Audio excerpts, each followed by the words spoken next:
everybody, and welcome to Starkville's House of L. I'm Derek. And I'm Frank. Hey, Frank, how are you? Oh, man, I am doing great. It's good to be with you, buddy. It is good to be with you. Auspicious occasion. Is that the right Yes, sir. Sure, we'll go with that. Today is the 15th anniversary of Starkville's House of L, which is just weird to even fathom. Bananas. And even though we don't normally do regularly scheduled episodes of it anymore, in this iteration, at least, in the Smallville iteration, Frank has obviously become my co-conspirator over the last couple of years from Starkville's House of L Krypton, and now we cover Superman and Lois on the CW with our good buddy Robin, which kicks back off next week after a 2-month hiatus. Is that how long it's been a minute? After 5 episodes, they're like, we'll pull it for a little while to bring back Supergirl, which Frank also hosts, Supergirl TV Talk. So that's right. For its final season. But we would be remiss if we did not honor Shu today. I cannot believe it's been 15 years. That's ridiculous. I can't believe it's been 20 years since the show aired, 10 years since it went off the air. Wild, all of it. Sitting in a college apartment watching this show weekly with lifelong buddies and thinking we should do something about this. and here we are. Yeah, and here you are 15 years later. Here we are 15 years later. A lot of hair gone. All hair gone. Let's be real. We both had hair at one point during the show. When this show started, we both did. I wonder if we're not when Smallville and when Shu started. I wonder if we're not correlating the right things here to figure out why. Wait a second. Why these aren't connected. So we thought today we would return to the roots of the original first episode of Starkville's House of L, in which we Tucker Colburn and myself gave our regular Shu episode that we. Well, I guess back then it wasn't regular, but it came to be our post discussion of whatever aired, and our first one we ever did was Vessel, was the season 5 finale. So we thought, what better way to do a 15th anniversary special if we weren't going to do a whole song and dance variety show, that it would be going back to the well a little bit. So we're going to watch Vessel today and actually do a live commentary on it while watching. But before we do that, I do want to mention we just discussed. It has been 20 years since the show began, October of 2001, and 10 years since it went off the air, we're literally coming up on that in just a few days. And to commemorate that, I'm going to pass the mic to Frank and let him tell you about a special offer from Time Life. Yeah, this is no Best of Jackson Val. This is a little better. It's a deep cut. Yeah, we've been working hard to bring you all a audio history podcast of Smallville, told in the words of the creators, people behind the scenes, behind the cameras, in front of the cameras, the cast, some of the fans. We just want to bring you a total anthology history of Smallville. So Save Me, the Smallville anthology, launches on May 13th. If you're listening to this as it's coming out, that's just in a couple of days, which is the 10th anniversary of the finale. And so we'll lead up to the 20th anniversary of the pilot in October with 6 episodes. That's right, monthly installments until that date in October. So I'm real excited about it. We've been working on it for months now, and I feel like it's been one of the most rewarding podcast projects that I've ever worked on, and I'm thrilled to be working on it with you, buddy. I'm excited, but I will not take any credit. This is all you. This is something you told me about last year that was a passion project for you, and it obviously fires on all cylinders for me, from both writing and from my love of this show, which has now surpassed 2 decades nearly. But one thing I want to say that's just kind of fun behind the scenes stuff that we won't actually get to talk about on the show because it's not that kind of show. Save Me is not that kind of show like this is. Sure. Conversational is when we're both huge Beatles fans, if you know us, and you and I have become thick as thieves over the years. When you pitched the idea to me last year, when you said this was something you wanted to do, my first thought were those Beatles anthology albums that came out. Yes. And just, the hodgepodge of demos and behind the scenes stuff and things you didn't really know. And that's kind of what you're going to get with this. If you are a Smallville fan, it's not going to be it is polished because we like producing, higher quality stuff than you might find in your average podcast, unless you've been listening for a long time and you're like, oh, they obviously started that at some point, but it wasn't in the beginning. But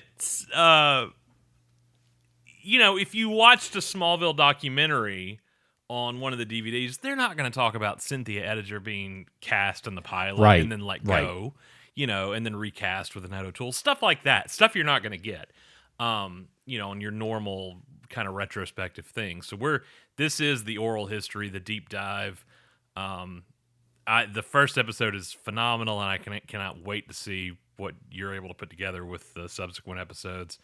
The first episode is definitely a prologue to how the series came to be and leads you all the way right up to almost the pilot airing. And kind of the behind the scenes of what got there, told, like you said, in the words of cast and creators and things like that. So very excited. SmallvilleAnthology.com is online, and then any of podcatchers where you can follow us and listen and it's share. in every podcast app, and you can subscribe if you're hearing this before the 13th of May. You can subscribe now. That there's already a trailer in the feed, and you'll be subscribed and be able to, when the first episode drops, you'll get it right away. So I encourage you, if you're interested, subscribe now so you get it on day one. It's exciting. It's exciting times talking about Smallville 20 years later. So again, 15 years ago today, the episode for Vessel, the season 5 finale, aired, and we were there. And that became the first episode of Shoe, so it's going to be this episode for today. So if you're watching on Hulu or your DVDs, you can go ahead and load up. I know Frank's got a digital copy. Yes. Going. I'm using the old DVD. Old Faithful. One of the best covers too. Oh, such a good cover, season 5. Oh, that was literally the only one where he's wearing the red and blue too. Oh my gosh, you're right, because he wears blue and some others. And yeah, I mean, there's but not the the red not blue blur. The the red jacket with the blue shirt combo. Yeah, So the DVD covers were always hit and miss for me. So, but this especially once they started photoshopping Tom's head onto people's bodies. It was like that season 7 one's terrible. Yep, and what killed me, I hate the season 7 one. We're not going to get into all this, but I hate the season 7 one. But I hate the season 7 one because there was a really good season 7 poster, and they didn't even use it. Like, you had it right there. Like, it was there. It would have been a great cover, and then you didn't even go for it. Anyway, so episode 522, Vessel. If you're loaded up and ready to go, I'm going to let Frank count us down. All right, you want to get us? We'll get to we're paused with zeros, and we can hit play. I'll do 3, 2, 1, play, and we'll hit play on play. Are you ready? Here we go. 3, 2, 1, play. You got Kent Farm, ominous shadows.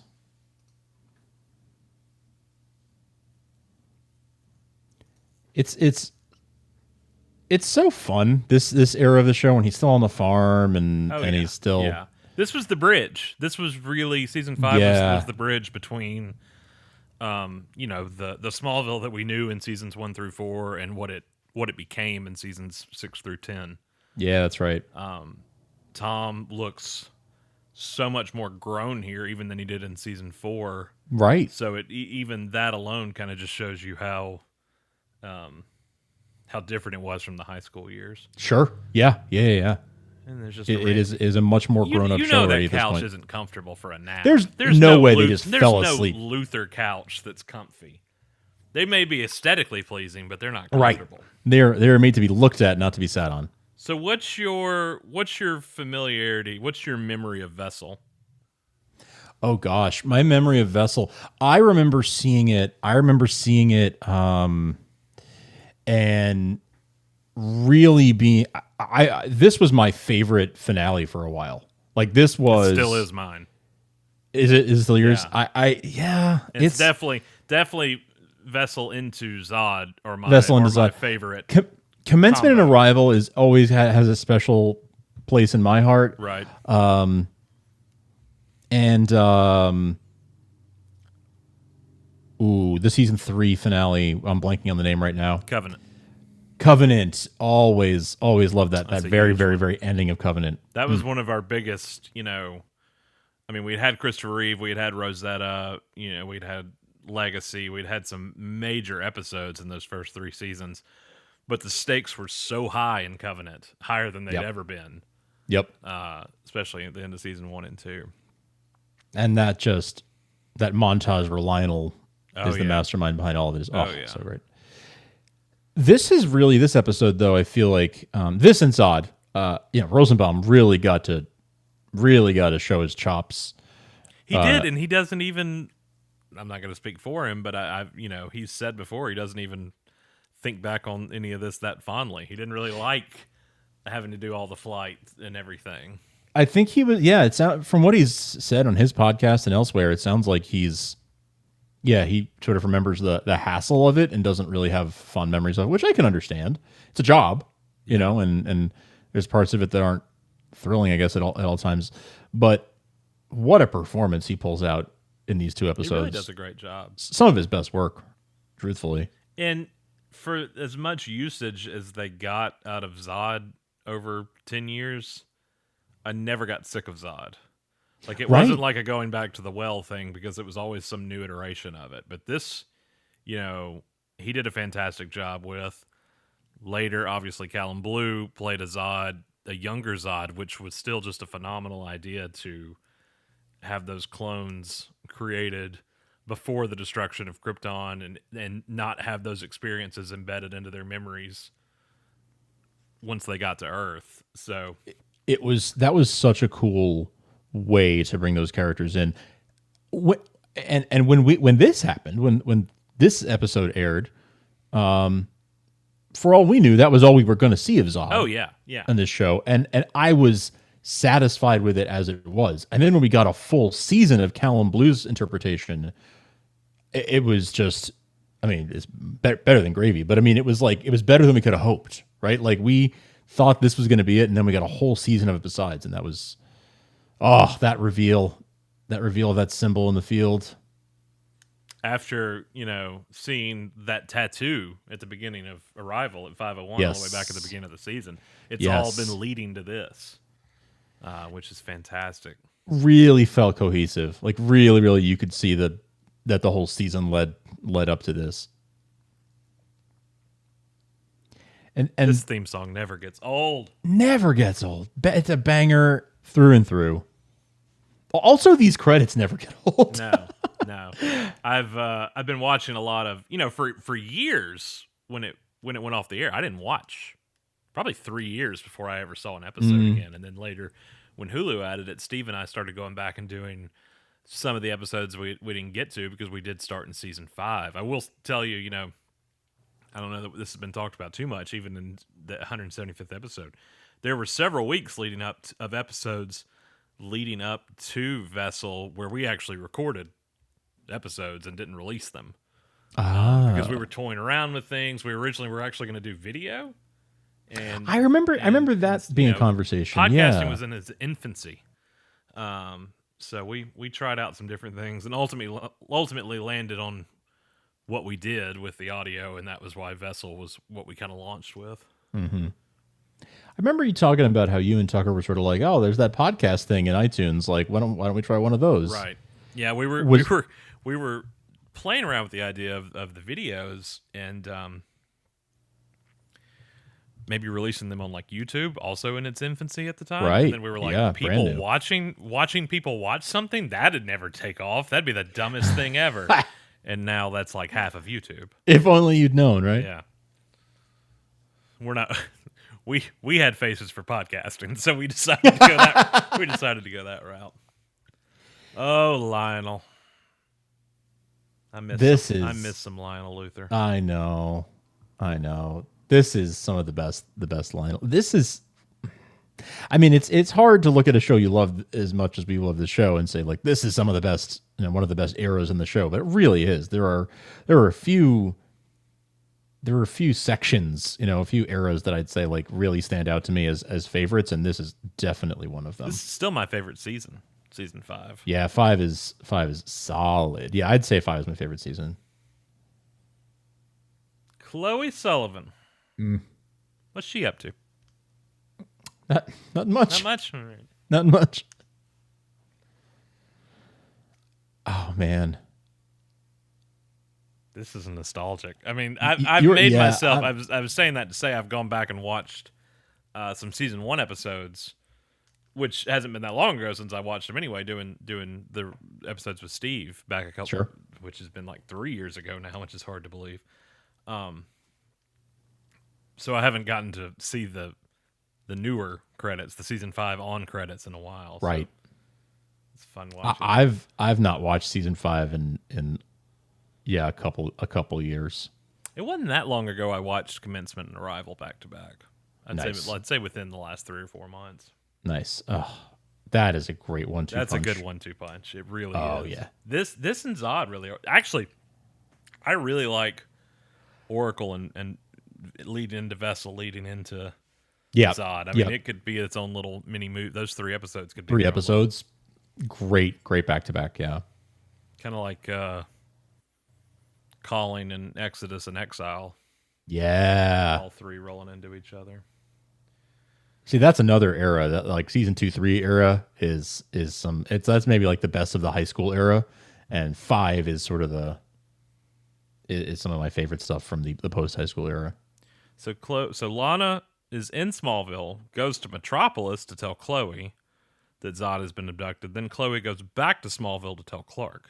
Correct. So we're at least 6 hours out from having happened. From Lex being abducted at this at point. Least. And that's not even counting Lana like looking for parking near the Daily Planet and all that. You don't just pull up at the Planet. You gotta no. It's a whole thing. And there's no street parking. You got to go to a garage. Why didn't we question timing more when the show was on? Like I've never literally thought. I think because we were all like, all right, but this is about a boy who has super speed and super hearing. Like that's. Yeah, but the VW bug that doesn't. VW bug. There's that key. Infamous key. Man, they kept this room of the cave around for a long time. Well, they had, they got rid of the fortress was the cave. It was the cave. Was the set that the cave was on, so they had to dismantle it. So they had that one corner. Oh, but you cannot beat that fortress set. That was gorgeous, to this day, set. Still looks good. Best fortress I've seen on TV. Still. None better. Supergirl has a cool fortress. Superman and Lois, we saw a fortress, but this, for my money, is still the coolest fortress we've seen on TV. I mean, this is still, adjacent, Donnerverse adjacent. Not true Donnerverse, but it's still, from the Williams cues to the aesthetics is still very much Donner-esque. Yes, definitely in that vein. That was very much if you think about it, that was very in vogue in this time that we're talking about, right? Like 15 years ago, that was Superman Returns was about to come out, and that was going to be Donnerverse. Donner was a couple of years after this was writing comics with Jeff Johns that were taking place sort of with the Donnerverse aesthetic with the crystals and everything. It was the last hurrah of it, really. It was. Yeah, that's right. After Superman Returns, after Superman Returns, and then after this show ended, after Smallville, was really when that went away. Think about watching this that night, and I know leading throughout season 5, we'd finally gotten so much mythology-heavy things, but Clark is standing here in the Fortress of Solitude, listening to Jor-El talk about Zod and the destruction of Krypton. Go back 100 episodes earlier, and could you ever even imagine that that's what would come of this show? Absolutely not. In season 1, that was nowhere near, anything that they were so trying to keep it mass market, not comic book nerd. like not aimed at a comic book nerd audience, and by this point they were like, yeah, we could. People are along for the ride. We can do this. Yeah. So now, okay, so Chloe's back at Metropolis. So that's another 3 hours. Another 3 hours. And I mean, obviously Clark's gone to the Arctic and back, but that's Sure, 9 seconds. but that's and peanuts. even That's even then he wasn't running; he was just going through the cave wall, so that's instantaneous. true. He was using the wormhole. So Lex is dead. It's been 9 hours. Yeah.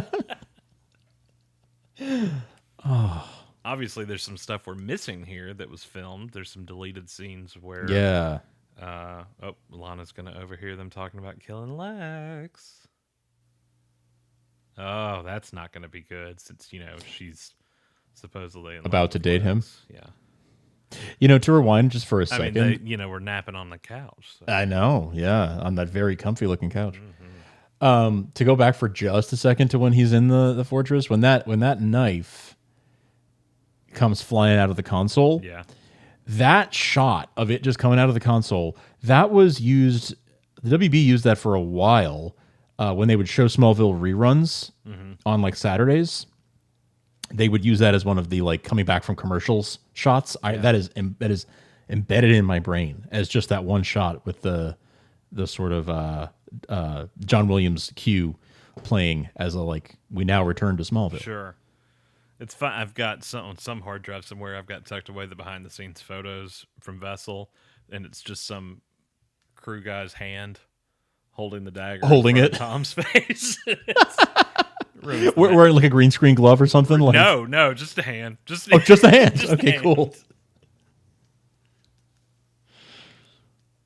Oh man, the look of this show was just so dialed in by this point. It had such a specific color palette and such specific lighting decisions that were always made, and it was so part of the storytelling. To this day, I have to remind myself that they're not in a barn. Right. They're on a set. Like, yes, they were outside on the farm a lot, and obviously the later seasons became more set centralized with those back streets and stuff that were just, they didn't go on location very much. Or as much as they did in the first 5 years. But you have to remind yourself that they are in a soundstage right now. Like the loft set was a soundstage, and I'd still am sometimes shocked by that because the lighting outside looks so good, quote unquote outside. Right. Looks so good. It looks like the real deal. Feels like it. You really feel like you're in that loft. Yeah.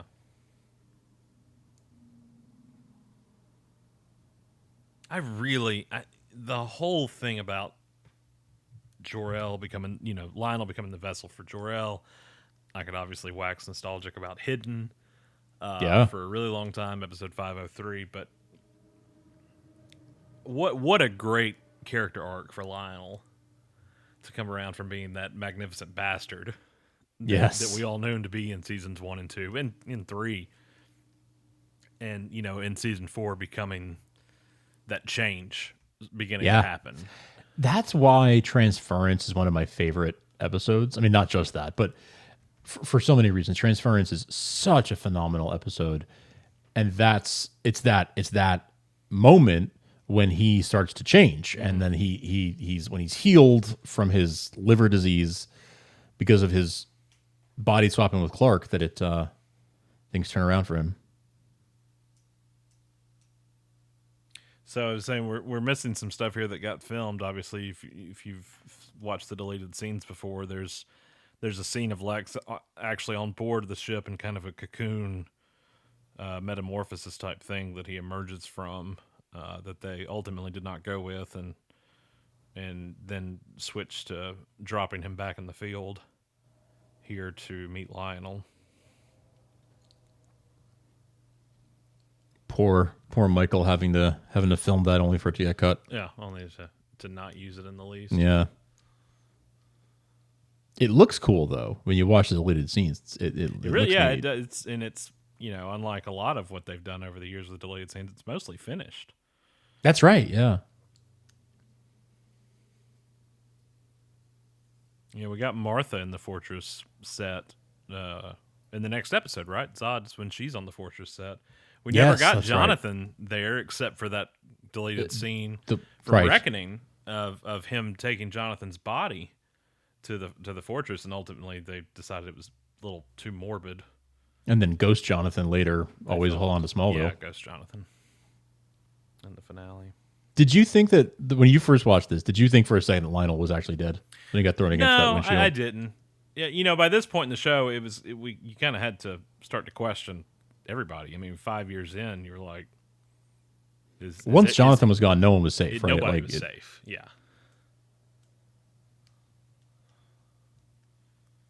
And there was no way to even think that we'd be getting 5 more years after this.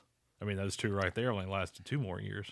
That's right. And for from season 6 onward, it was one season at a time renewals. Every season we thought was going to be the last. Yeah.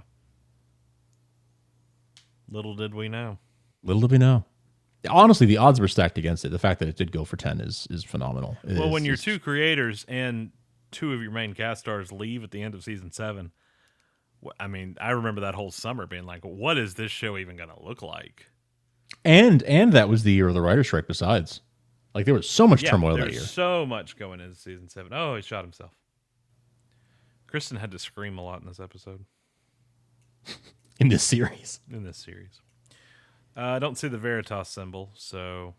Weird. Could have sworn it was there. Kind of retcon are we doing here? You know, I'm honestly surprised. I mean, I'm sure there was a lot to obviously go into the whole Rosenbaum having to fly and you know the what all that took with him as Zod, but I really am surprised just from an acting standpoint that he didn't enjoy. Yeah. Do something a little bit different. Yeah, right. Just getting to show a little range and try something that he wouldn't normally try. Yeah. I would think that would be kind of fun and rewarding. I cannot believe this has been 15 years ago. 15 years, man. To the day.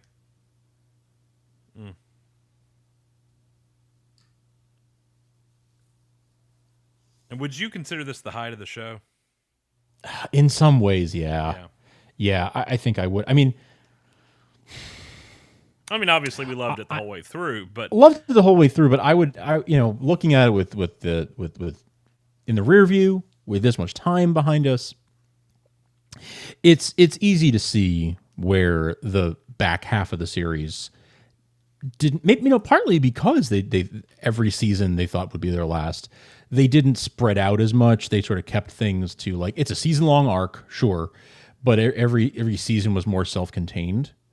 And here, knowing that they had some runway still, they were doing things that were longer term. Like, okay, Clark's not going to have these powers for a couple more years or whatever. Like they were much more long term thinking. Where in the back half of the show, they had to be more condensed and be ready that this could be the end of it. And so let's make it so that we, if need be, we can tie it up with a neat little bow and call it good. If season 8 ends up being the end or whatever, So I think that just gives a difference in tone and everything. But I still loved it the whole way through, obviously. Oh, absolutely. I feel like this was sort of a high point, though. Yeah. Yeah, I think in terms of budget. Yep. That was a big consideration. In terms of, because obviously those last couple of seasons aren't as cinematic as definitely what seasons 4 and 5 and I guess 6 even got to be. Less time on the farm, less time doing going to actual exteriors and doing stuff like that. I mean, it became a whole lot more streamlined of an operation. That's right. Season 7 onward. It did. It did. Yeah, I mean, once in those regards, this is kind of the last hurrah of what they were able to accomplish.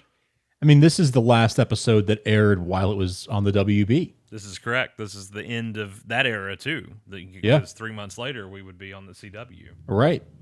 So I think that the budgetary stuff. The budgetary stuff definitely lined up with that, right? And that when that switch happened, that's when a lot of the budget sort of shifted as well. Mm-hmm. This is also kind of the end of, they still did it some, but this, and I think a lot of that's moving from WB to the CW, a lot of loss of those soundtrack choices that became so seminal with the show. Yeah, that's right. Of music cues and using the fresh new sounds out there at the time to be backdrops of. I mean, because a lot of that was teen angst that they would throw that over, and this was kind of the end of the teen angst era, with them growing up and going to college, and getting more into this mythos. Yeah, that was. It's easy to forget how big just how big a part of the first 3-4 seasons that really was. The licensed music, the synergy with Water Tower Records. It is easy to forget that, and you got a little bit of it later, right? Because there was still some, but not as much. I mean, if you One Republic was after this and all that stuff. I mean, if you look at like season 1 and season 2, the amount of songs used in each episode versus like 9 and 10, totally is a staggering difference. Absolutely, it was multiple songs per episode in the first couple of seasons, and then by the end, it was maybe one per. Where are you going, Lionel? Lionel's like, you're on your own. I got thrown into a car. Yeah. This has not been a good day for me. Campaign manager Lois. Or chief of staff Lois. Yeah. I saw not too long ago that someone lower level, not congressman, but someone died in office and their spouse took their seat. I mean, within the last 6 months, I think, on something, and I think it was just a state senator or something like that. But it's just always reminds me whenever I hear of that. This is always where my mind goes, because at the time I was like, really, just going to give it to Martha? That how that works? It's a real thing that actually happens, which to this day seems odd to me, but it does seem odd. But actually happens. It happens. It happens. Yeah, I've definitely heard of it happening in a few cases. Lois, maybe don't probe. I mean, Jonathan just died. Yeah, I know, right? I mean, it hadn't even been 6 months. Lois has never been good with boundaries, though. No. Oh, here we go. Yeah. This friendship's over. The days of you bursting in here.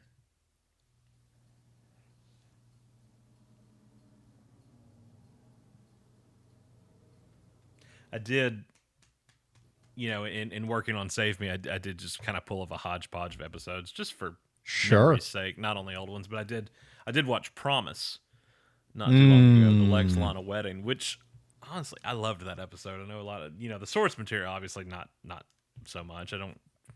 Didn't really love their whole relationship thing in season 6, and season 6 is still probably my least favorite season. It's rough. It's up and down.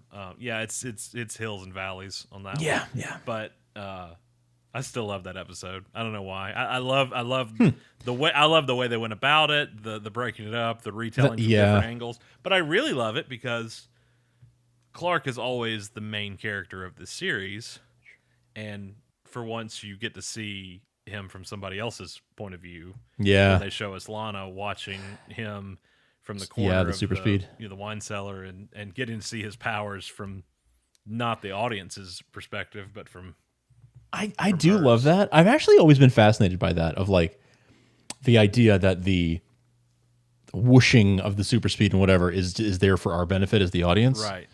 And the idea that like heat vision isn't actually red, or Supergirl isn't actually blue. Like it's just that's just there to illustrate it for us. That's just there for us, our benefits. You don't mean that, Lana. Yeah. Oh, that one hit hard though. I remember watching that because I was.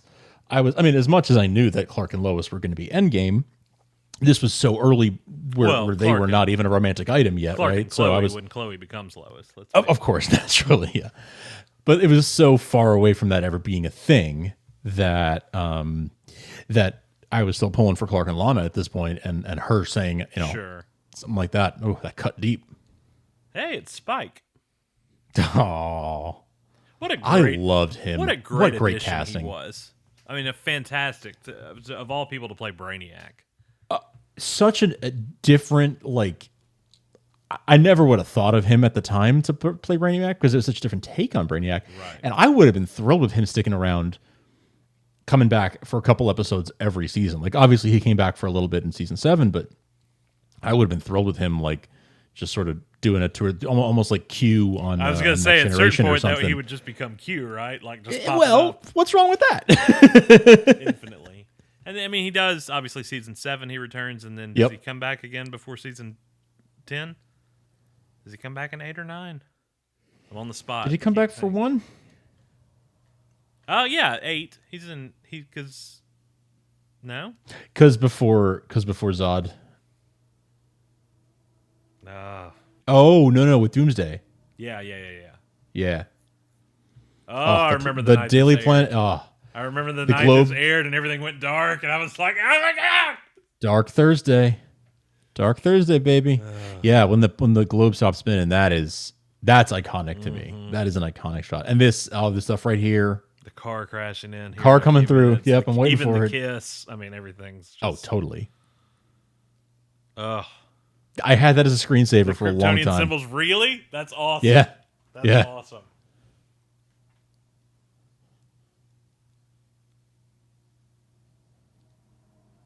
This episode is so iconic to me, and I don't know why. I don't know if it's personal perspective with it, being the first episode of the podcast and stuff like that. But just something about it always seems so. It's got to be that for sure. I mean, that's got to be a big part of it for you personally. I'll also say, like, there's a good amount of footage from this episode is in that opening credits in future seasons, like the car crashing through, like I think the Clark and Chloe kiss is in there at some point. Like some of the Lex footage, a lot of it comes from this episode. So like we were just exposed to this. Oh, there it is. So good. The spin and everything, just so good. I'll tell you what. For I mean, they were still relatively high budget at this point, but they knew how to pull their punches and save the effects heavy shots for moments that mattered, you know? Right.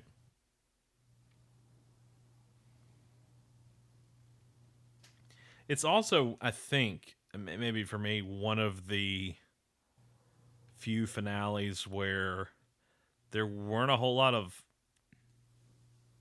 hanging threads, like leading into the finale. Like they tied up most of what was going on throughout the season going into this that they were able to focus on. Right. And that didn't always happen. No, it's true. Or at least not as well as they pulled this one off. Mm-hmm. Oh, the phone booth.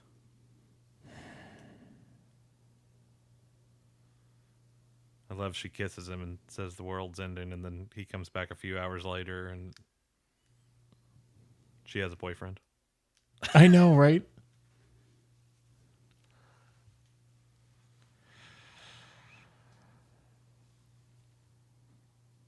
This is really some of their best work.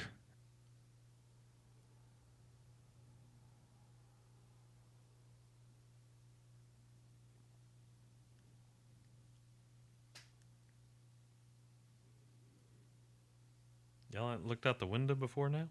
Yeah.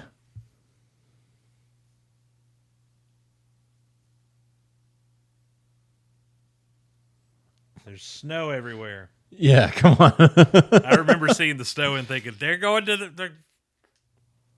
north.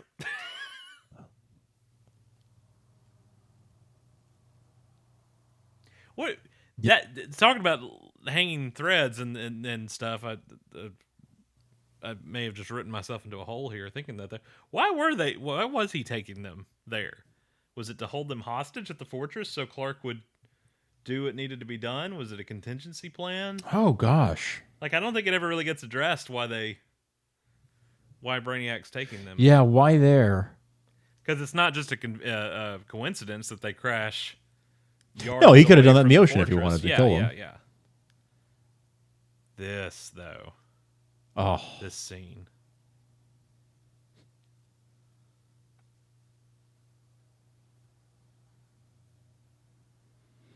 I love that Zod has a flair for the dramatic, and he's like, "Meet me at your barn." Well, we're still Lex right now. Yeah, you're right. It's the We're Lex. not Zod till that Not dagger Zod hits. just yet. He's hits the vessel, but Brainiac. he's not Zod yet. Yeah.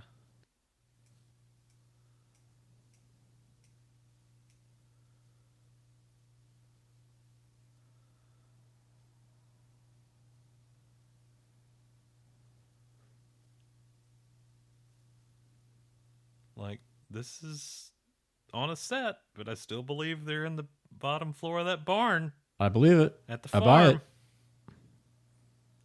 Where hopefully we'll be standing soon. Yes. Oh, please. If the pandemic would just ease up a little bit. I know.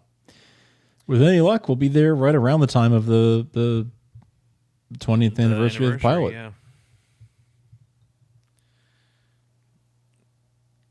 Hey, 2006, Derek, in 15 years, you'll still be talking about this show, and there's a pandemic going on. Yeah. Yeah.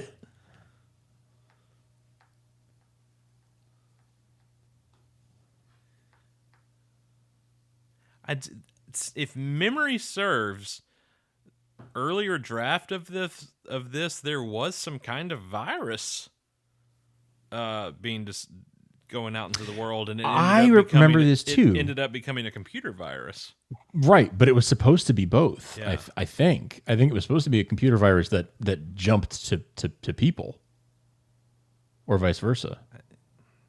We're stretching the limits of what COVID fog has left me with. Oh. I'm doing good. I do remember that though, for what it's worth. You're not just making that up. I'm doing well to remember this episode's name is Vessel.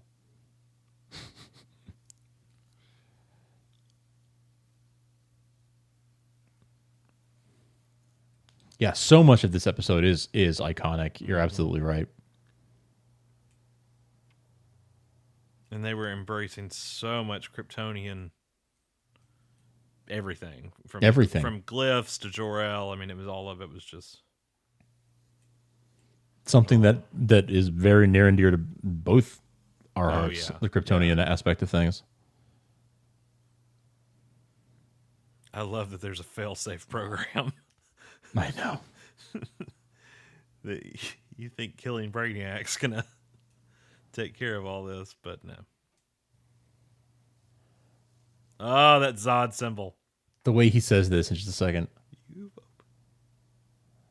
Ugh. Oh. Iconic. Truly. Like, this didn't feel cheap to me. Like, in the way a lot of, like, season finale stuff would be kind of like, that was a cop-out. Like it was... No, I mean, the manipulation that they counted on Clark to not be able to kill Lex and used that. Brilliant. Him.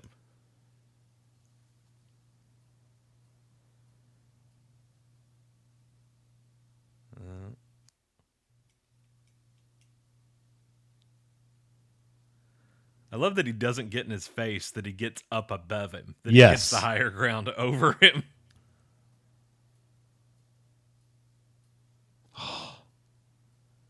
Now, which father? The one that the time Tom was playing Jor-El, or the time Julian Sands was playing Jor-El, or...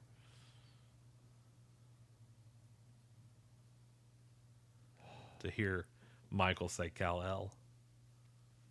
Shivers. Yeah. Goosebumps.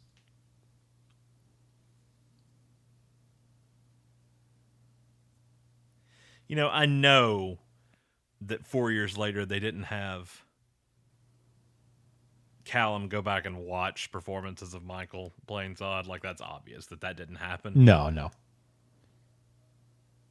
It's a different... But I can hear Callum saying these lines, too. Yeah. Like, it kind of just all fit.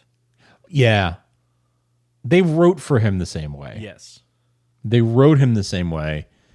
The performances were different, but doesn't bother me in the least, truthfully. It would have been funny if Rosenbaum had just started doing a British accent, though.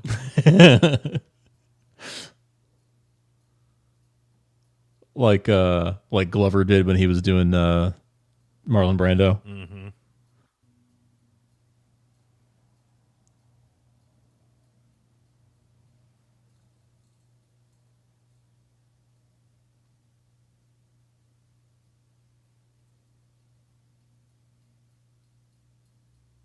Oh, snap. I got some jewelry. Oh, yes. Oh.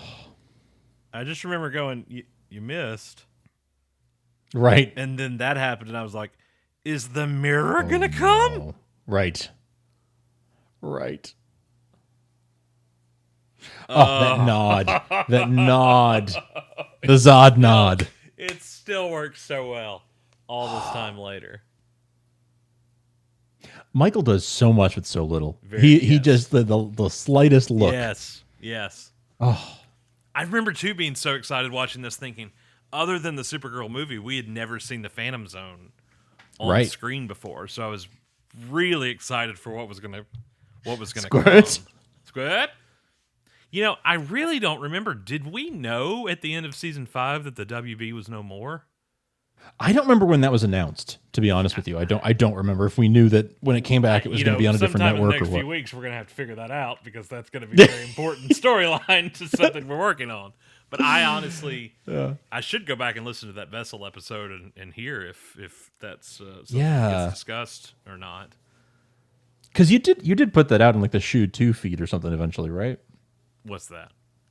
The Vessel episode. Your Vessel I think episode. it's in the actual feed right now. In the regular feed? Yeah, this feed that this is being released on.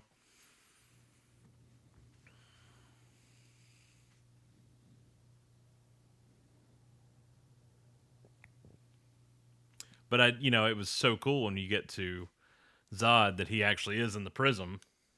Yes. Floating in space. Again, very Donner-esque aesthetic. But that it's like a portal, to the actual Phantom Zone, because he falls through it. Yes. He's in it. Oh, I remember that. I think that's actually Rodney King footage. Is it really? I really think it is. That's at some point, I think I compared that and was like, that's Rodney King footage. That's in kind of poor taste, but... Yeah. I mean, riot footage is riot footage. Riot footage, yeah. The thing about it that always concerned. Sure. The thing about it that always catches my eye is how old it looks.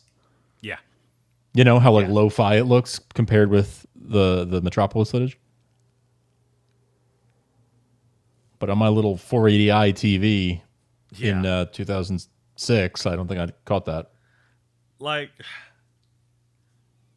nothing really happened. I mean, yes, all the power went out and the computers aren't going to work, but I never really understood the riots. I mean, I guess if Amazon went down, people would riot, but...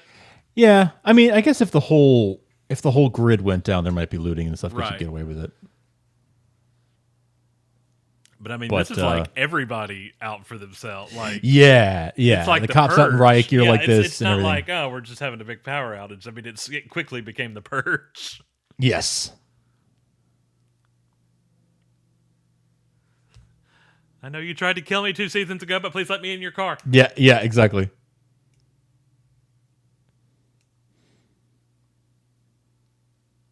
Eat the rich. Eat the rich. Oh, they got the driver. We're dead. We are so dead. That was Ron. Little known fact on this scene, all these extras actually were in the cult. So they just okay. That's how they were. That's how they... Gotcha. That's how that worked out. Speaking of poor taste. Oh, the bell's made it out of the packaging. The bell's back. The bell made it out of the packaging. That's good to know. Yes. Not only is Frank releasing this huge podcast project this week, he's also been moving. Yeah. And then I realized 24 hours ago it's the 15th anniversary of Shoe, and I'm like, hey, I got to do something. So stop what you're doing. Hell yeah. Oh, remember this? Standing on the edge. Boy, do I remember this being the gatefold inside the DVDs. Yes. Look at that. The world literally on fire. I love that shot here in a Yes. second when they pan over Yes. everything.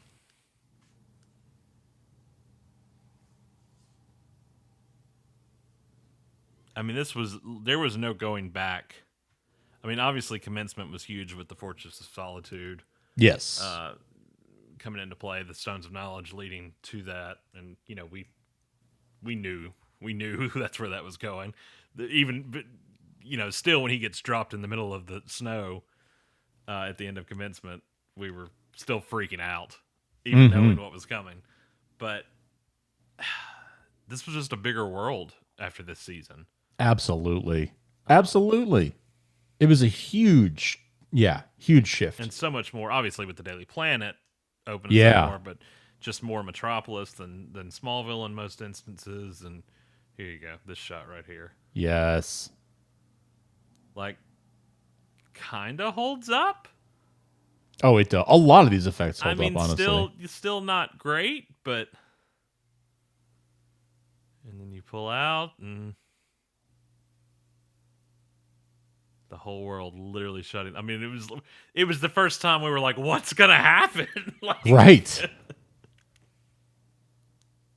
There he is. Yeah, these were the biggest stakes Yes. of any finale to this point.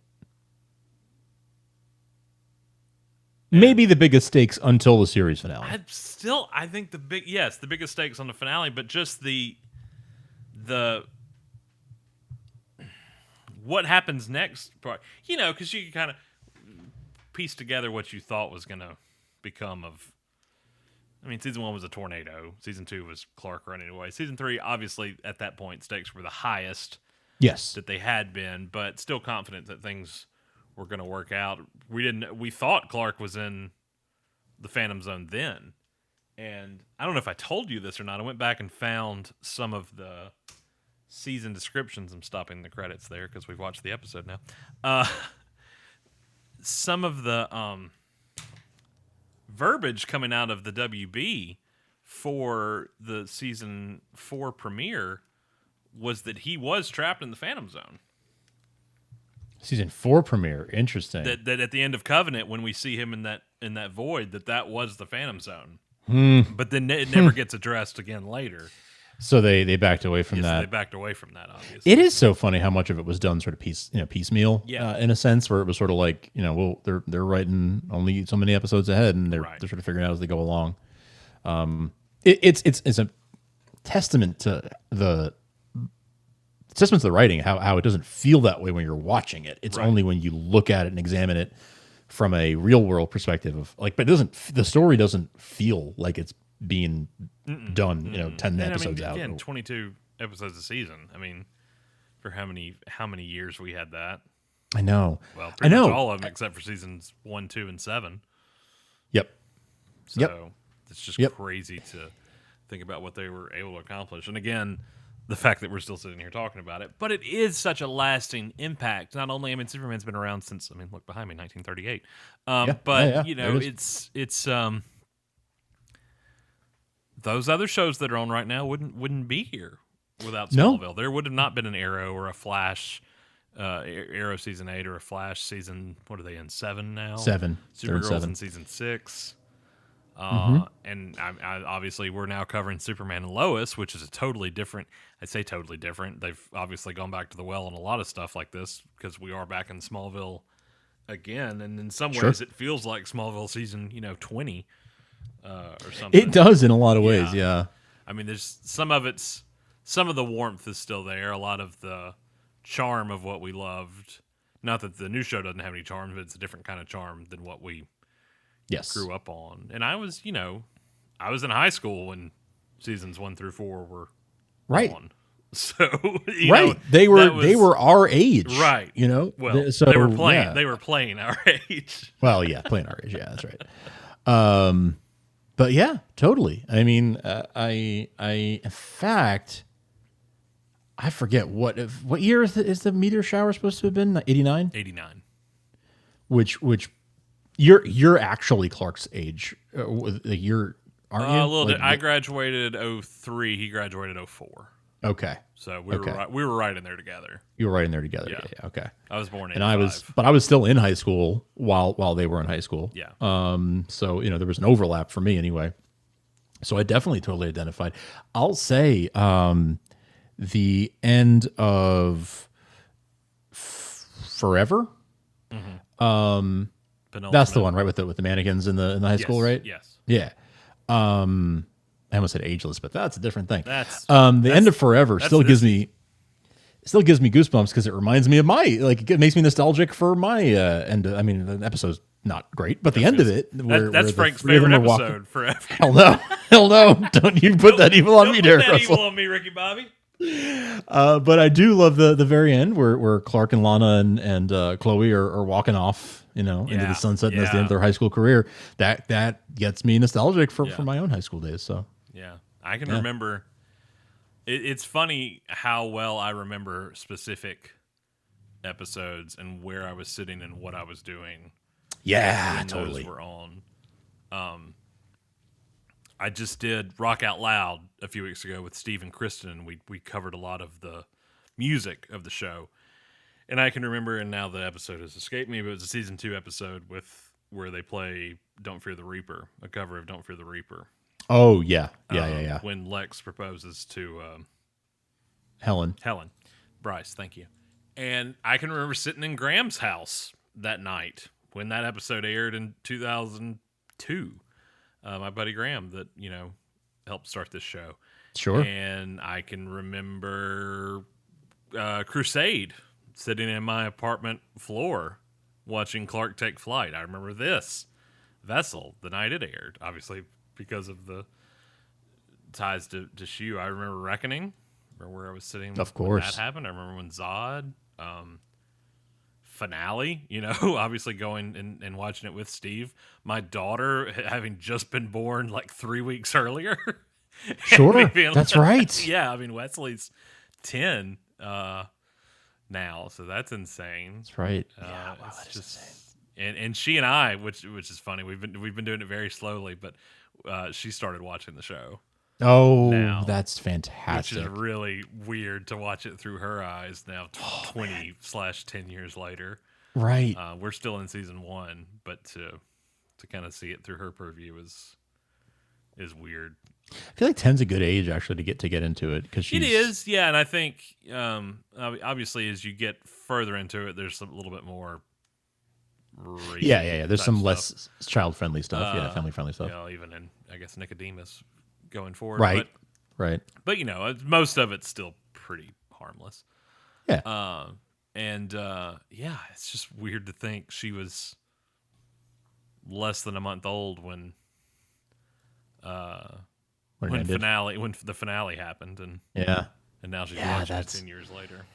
That's wild, and but I don't want to hijack too much, but I do want to say 15 years of Shu in particular. I mean 20 years, 10/20 years of the whole Smallville thing having started, but 15 years of Shu is also a pretty remarkable thing and a pretty cool thing. I know you don't like to you're not going to brag on yourself, but I will a little bit. And the people who've been brought together by what you guys all started in a college apartment is pretty cool. That to me is its only I only say legacy because I don't mean it. I don't mean it in the grander term of legacy. Like there's no legacy to this. My personal legacy tied to this is the friendships made from it. I lost countless hairs on my head and hours, actually doing the work and stress that went into it for something that should have been fun and lighthearted and easy. But the the fact that there's, 8, 9, 10 of us that for the past several years that are spread out from across the continental U.S. that meet up and get to be around each other that have become my best friends as a result of doing something so trivial 15 years ago is wild to me. It's an amazing thing. It's an amazing thing. And there's a core group of folks, and then there's the extended family and folks that I have met through, friends of friends of Shu or whatever. And just sort of in traveling around the country or around the world in some cases, like meeting up with people who I knew from those days because they were Shu listeners and getting to hang out with them 10, 15 years later. And the thing that we still have in common, or that we initially had in common, is the fact that we were listeners of Shu and that we loved Smallville, and we'd found this little community that you guys it's so weird put together. It's so weird, and I don't take like credit or anything like that. Like, that's dumb, because I know you don't want to. Well, it's but, not but, that I don't want to. It's just something that happened. It wasn't anything that it wasn't an attempt to do anything. Sure. It was. You didn't set out to create a community. I don't feel like going to class today. Let's record. Yeah.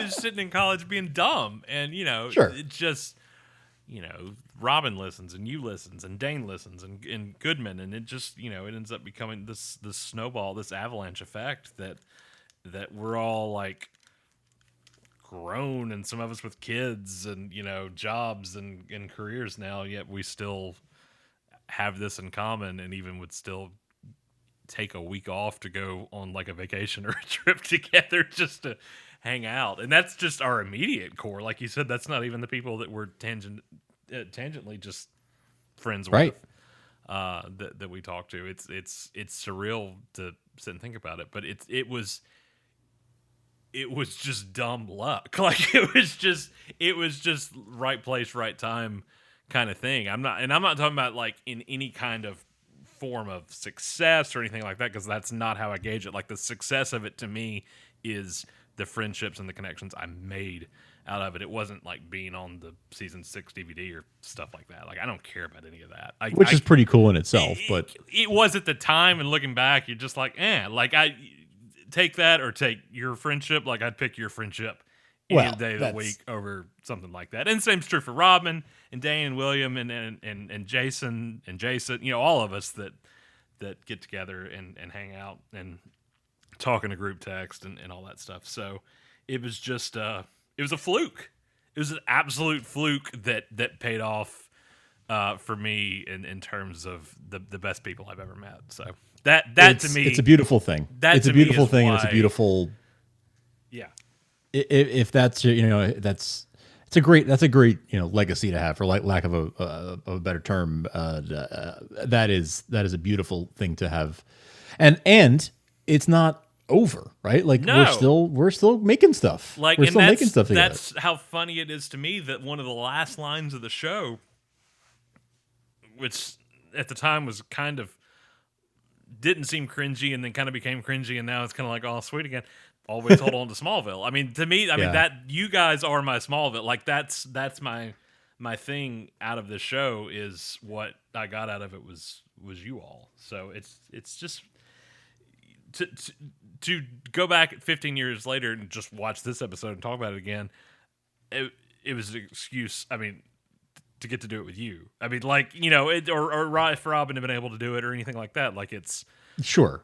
There's no deadline. Nobody needed this. Like, it's just fun. Like, it's fun to reminisce, and it's fun to go back to the well a bit. Yeah. Like, it all kind of got born out of that. So, right. I don't know. Well, the whole thing was born out of your love of Superman, your love of this iteration of Superman, and obviously all this other stuff came along the way. These friendships, the community that was, all this stuff came along with it, but it all started from you guys were big fans of this character and of these versions of these characters, and that has had staying power. And the impact that the show had, that Smallville had staying power, and the impact that Shu has staying power, and all of that stuff.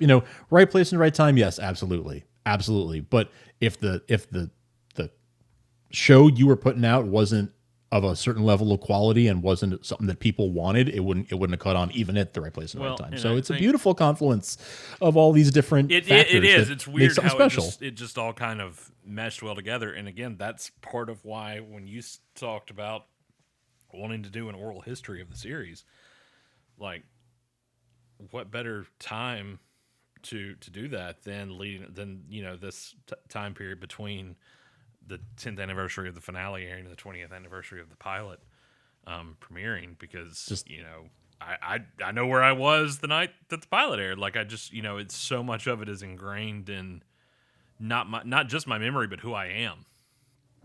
So it's weird to kind of go back to that, but to do something like Save Me with you, to be working on that, for you is